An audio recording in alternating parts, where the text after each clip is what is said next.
Payday! Yung araw na akala mo ikaw ang bida, pero biglang dumating si Meralco, si Maynilad at si Utang. Bumuo ng Avengers para kalabanin ang wallet mo. 1,200 sa kuryente, kahit electric fan lang gamit mo. 600 sa tubig, wala ka namang swimming pool. 1,000 groceries, pero puro noodles at sardinas lang.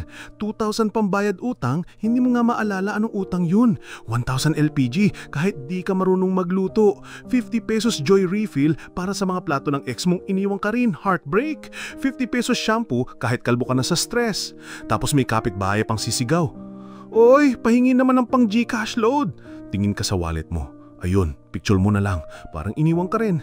Kung feeling mo hindi ka sinusweldohan pero binabayaran ka ng tadhana ng lahat ng bills, tandaan mo, hindi ka nag-iisa. Marami tayo. Kahit hindi tayo close, pare-pareho tayong nasasaktan buwan-buwan. Emotional damage!